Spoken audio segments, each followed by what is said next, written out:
They say heroes wear badges, but sometimes the badge hangs on a collar. His name was Max, a golden retriever with eyes full of light and a heart built for duty. He wasn't just a canine officer, he was family. Officer John Harris still remembers the first day he met Max. It was spring. The police academy courtyard smelled of wet grass and gun oil. Among all the barking and chaos, one dog sat perfectly still, head tilted, watching John with quiet curiosity. "You're calm," John said, kneeling down. "You've got something special." Max wagged his tail once. Not too excited, not afraid either, just enough to say, "I'm ready." From that day, they became inseparable, partners in every sense. John handled the radio and the gun. Max handled the heart. They trained together for months, learning each other's cues, signals, fears. When John whistled once, Max would halt. Twice. Attack point 3 times. Come home. But more than commands, there was trust. In the line of duty, trust is everything. City of Shadows, it was a city that never really slept. Flashing lights, cold alleys, and sirens slicing through the dark. Crime was growing, and the streets were changing. John and Max were part of the urban K9 unit, specializing in narcotics and missing persons. But lately, something darker was spreading. Whispers of an armed syndicate moving explosives through the city. For weeks, every lead ended the same. Silence. Until one rainy night. Unit 4, report to Sector 9. Possible warehouse break-in. The radio crackled. John glanced at Max in the rearview mirror. "Looks like it's just you and me again, buddy." Max barked softly, tail wagging, as if saying always. They arrived at an old shipping yard, half abandoned, half forgotten. Rain poured, turning the gravel into a mirror of lights. John drew his flashlight. Max stayed low, ears alert. The air smelled wrong. "Chemicals, oil, fear, shouldn't much frosh." His body stiffened, nose twitching. He looked toward a stack of metal containers, growling, low and deep. John whispered, "What is it, boy?" Max barked once, sharp, urgent. That was his warning signal. John followed his gaze, stepped closer, and saw something glinting. A red white. A blinking light. A bomb. John's heart pounded. Policeman backed away slowly, radioing for backup. "Dispatch, we have a live explosive. Possible trap." Static. No signal.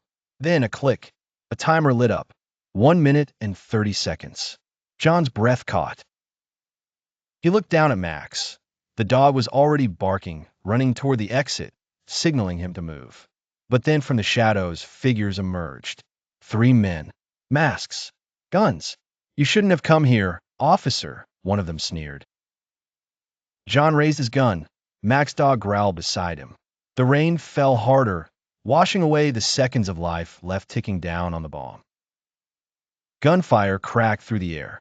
Max lunged, taking one man down before he could shoot. John fired back, hitting another in the leg. But there were too many.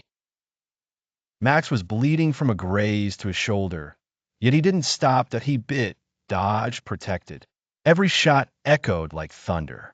John managed to disarm one attacker, but then he saw the timer again. 0-0, 0-0, 20 mucks. Out. We gotta go. Max barked once, but instead of running, he turned toward the bomb. His nose pressed against the wires. His training had taught him to detect, not disarm. But instinct told him what had to be done. He looked back at John, eyes soft, calm, like he was saying goodbye. John's throat tightened. "Max, no." But Max sprinted forward, teeth pulling at the wiring, trying to remove the detonator. John rushed in, but before he could reach him, a bright flash filled the room. Boom! Everything went black. Smoke, rubble, rain turning into ash. John, policeman, woke up moments later, ears ringing, chest burning. The building was collapsing. He called out hoarsely, "Mux! Mux!"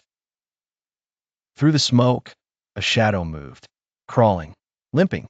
It was him, Mux. half-burned, soaked in blood, still dragging himself toward John. He nudged John's hand weakly, tail wagging once. John pulled him close. "Stay with me, boy, please." Max looked at him, eyes gentle, steady. He licked John's hand one last time and stopped moving. John screamed his name, but the only answer was rain. Volvix Lita. The city gathered in silence. A black flag flew over the police station. A small casket lay draped in blue. John stood there, face pale. In his hands was only Max's collar. The badge still gleamed, even after the fire. The chief handed him a folded paper. "For bravery beyond measure. Officer Max, posthumously awarded the Medal of Valor." John pinned the medal to Max's collar and whispered, "You saved me, buddy. You saved everyone, and I'll never forget you." Heroes don't always live forever. Please like and subscribe my channel for Brace Dog.